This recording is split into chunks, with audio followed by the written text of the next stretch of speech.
6 janvier 2005, à Rome, 80 000 tifosi tirent les rois. C'est le match de l'année, le derby entre les deux clubs ennemis de la capitale italienne, l'AS Roma de Francesco Totti contre la Lazio de Paolo Di Canio. Ce soir, Di Canio sera plus fort que Totti. La Lazio va crucifier la Roma 3-1.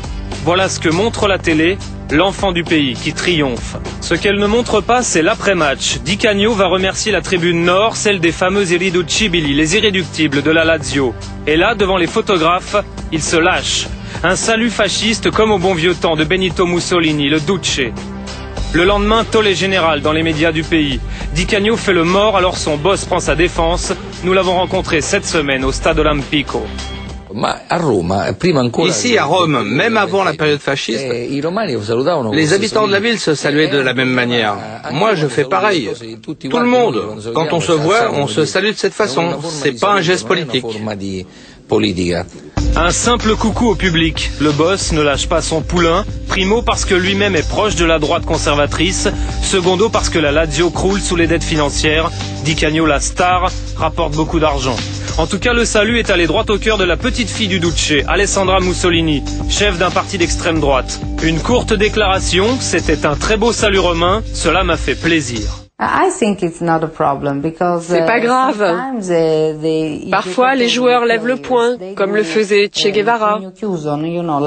En fait, c'est la même chose. Même la famille nous le confirme, c'était bien un salut fasciste, condamné par la presse, mais qui ne choque pas vraiment la classe politique. Car, incroyable, même à gauche, la passion du foot peut rendre aveugle. Sandro Curzi, journaliste, est un vieux militant communiste très populaire en Italie, mais avant tout supporter de la Lazio. Moi, ce qui m'intéresse chez Di Canio, c'est qu'il sache marquer de beaux buts. Et effectivement, il a marqué un beau but l'autre soir. Moi, j'ai combattu les fascistes, je leur ai tiré dessus, et pourtant, j'ai applaudi Di Canio quand il a marqué. C'est tout. Harcelé par les médias, Paolo Di Canio finira par s'expliquer au téléphone sur une radio locale. Non ho allora speculazioni politiche né a destra né a sinistra, ma neanche in futuro sinceramente, perché sono un calciatore, sono un uomo libero e la politica di per sé in questo momento soprattutto mi fa schifo da una parte e dall'altra. Voilà, le capitaine n'assume pas. Pourtant, son admiration pour le Duce est imprimée noir sur blanc dans son autobiographie, publiée en 2001. Je pense que Mussolini a été profondément incompris.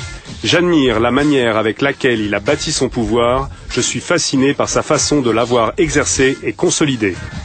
Une fascination tatouée sur son biceps, DUX Duce en latin. Avant d'être pro, le petit Di Canio était supporter, mais pas n'importe où, chez les ultras de la Lazio, les irriducibili de la tribune nord. Depuis des années, ces subtils fanatiques se distinguent par le racisme et la haine, croix celtique et baston à la fin des matchs. Au Stade Olimpico, près de l'obélisque de Mussolini, parmi les ultras, on trouve même le black de service. Paolo God, voilà. SS, tatoué sur le bras. Bienvenue au QG des ultras. Fabrizio, l'un des leaders, est actuellement interdit de stade pour violence. Dans le virage nord, on assume nos idées de droite. Concrètement, on ne se reconnaît pas dans la droite républicaine, on se définit comme extrémiste, et ça nous va comme ça. Poster d'Hitler et Mussolini au QG, sur les gradins, honneur aux criminels de guerre comme Arkan, nationaliste serbe, célébré il y a 5 ans par ses tifosi. Ce sont eux également qui ont lancé la mode du cri de singe lorsqu'un joueur noir prend la balle, rituel aujourd'hui banalisé. Après le stade, tout ça c'est fini. C'est juste pour se moquer de la Roma. De la même manière, on fait des banderoles contre les juifs. Mine de rien, Fabrizio l'Ultra s'exprime chaque semaine sur Spazio Aperto, la fameuse radio où Di Canio s'est défendu. Antenne ouverte à tous les supporters, même les fachos. Mine de rien, les irriducibili gèrent les 14 boutiques du club de la Lazio, où les photos du salut fasciste sont en vente libre. Mine de rien, le folklore facho des tribunes se répand dans la rue. La mégastar Di Canio, avec toute son influence sur la jeunesse, vient de donner un bon coup de main aux nostalgiques du Duce.